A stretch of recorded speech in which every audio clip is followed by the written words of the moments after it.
All right, I'm going to go ahead and get started. Mm, Possibly more parents will join us along the way, but if not, I am going to be recording this meeting and I'll be able to post it.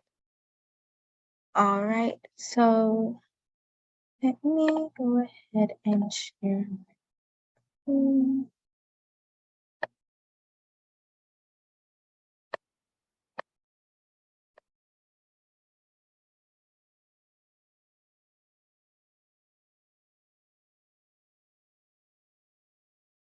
Can you all see my screen all right?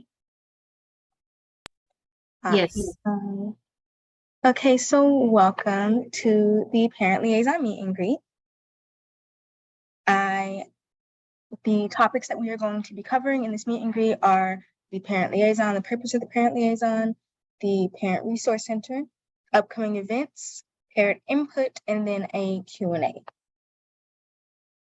So first and foremost, hello, my name is Elise Epps, and I am the 2022-2023 Parent Liaison for Jonesboro Middle School. I am passionate about building and maintaining relationships within my community. I'm a recent HBCU graduate. I did go to Jackson State University. I graduated in 2020, and I am a new mother. I also grew up in Jonesboro, and I'm a proud product of the Clayton County school system, and I'm very excited to start this adventure. The Parent Resource Center, the purpose of having a parent liaison, let me explain that first. The purpose of having a parent liaison is to have kind of like a gateway between the school system and the parents. So I'm here to let the teachers know what the parents need, the parents know what the teachers need in order for us to have a cohesive learning environment for all of our scholars. So if there's ever anything that you aren't getting information from one of the teachers, or you don't know who you're supposed to be reaching out to get certain information, you can reach out to me and I'll be able to, if I'm not able to give you that information, I'll be able to figure out who you need to reach out to give you that information. So the Parent Resource Center is a center in our school.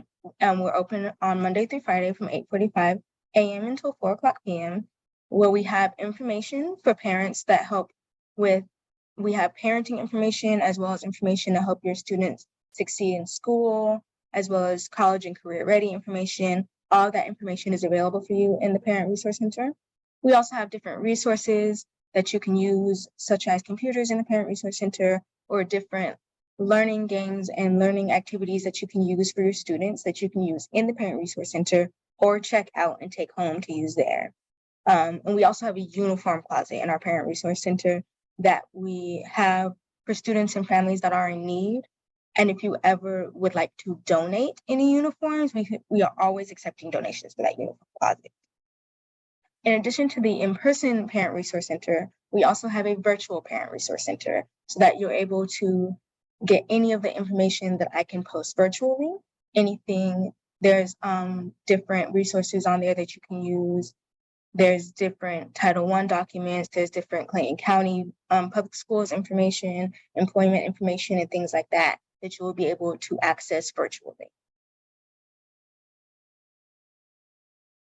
As far as upcoming events, first and foremost, for volunteering, if you are interested in volunteering, there is a volunteer information session tonight at Jonesboro High School at 6 p.m. There's also an attendance workshop on August 24th. That would be tomorrow at 12 o'clock on Zoom, and I can share the link for that as well. And this upcoming Friday is an ELBC day, which means that our scholars will be working from home on Friday. As far as that volunteer information goes, like I said, there is a meeting tonight at Jonesboro about the Village on Patrol volunteers. This is the flyer for that information, but if you ever wanted to be a volunteer specifically for Jonesboro Middle School, you would have to go through the Clayton County website to do that. So you go to the Clayton County website page, the Clayton County Public Schools website page, and then go to resources, go under for parents, and go to volunteer information, and that will have all the information that you need in order to sign up and get trained and verified as a volunteer. The next thing, we are actually going to be having an in-person meet and greet on Thursday, September 1st at 5 p.m. where you'll be able to come in and visit the Parent Resource Center and see what all we have to offer here. We are having an open house. Jonesboro Middle School will be having open house on Thursday, September 15th at 5:00 p.m.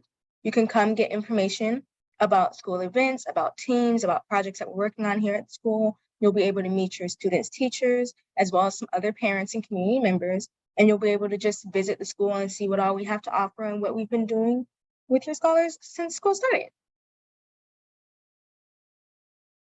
Also coming up, we are having a Clayton County international trip to Spain.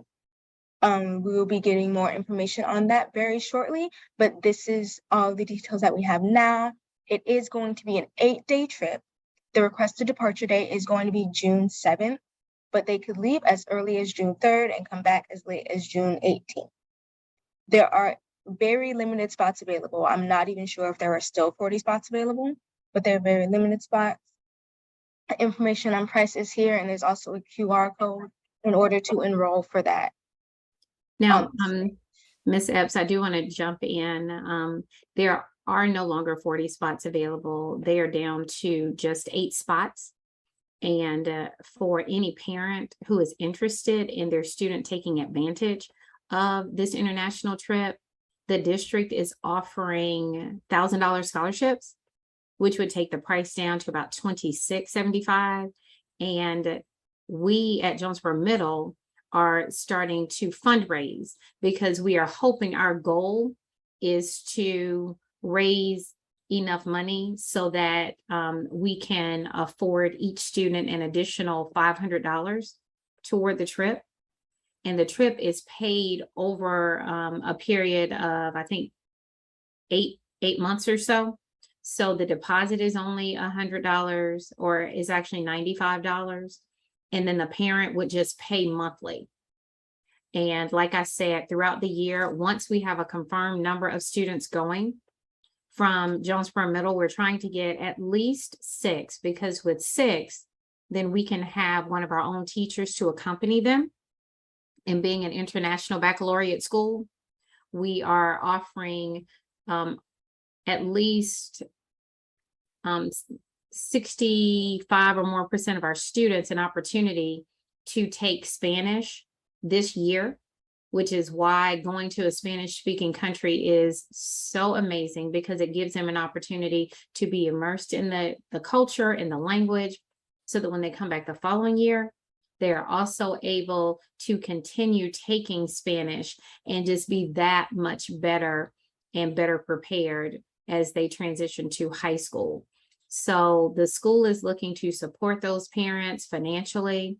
We're also looking at community partners. And like I said, once we know the number of students, then we'll also be able to engage in even greater fundraising efforts. So hopefully we can really get that cost down significantly for our students.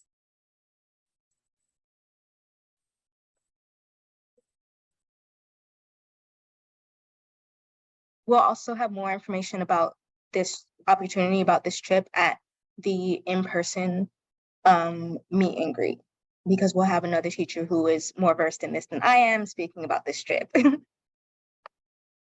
All right. And the next thing would be parent input. So first and foremost, we do have the updated student handbook this year. This is a link to view the student handbook, and also to sign the handbook signature form. And we are asking all of the parents to view the student handbook and to sign the handbook signature form, just so that we have confirmation that you all know what's in the new student handbook, the updated student handbook. And I can drop all of the links that I've shared throughout this presentation into the chat once I am finished with this. The next thing is workshops. So as the parent liaison, I am going to be leading and conducting a numerous amount of workshops throughout the year on varying different topics. But if you have any ideas of workshops that you would like to see, here's a QR code to a form that you can put ideas for workshops in. And the other QR code is for availability, so that I can get a general idea of when most parents will be available, so that I can schedule these workshops around the parent schedules. So if you are able, you can scan either of these QR codes to give a workshop idea or to set your availability for these workshops. And like I said, I will again drop all of these links at the end of the presentation. Do you have any questions, comments, or concerns about anything that I've gone over thus far?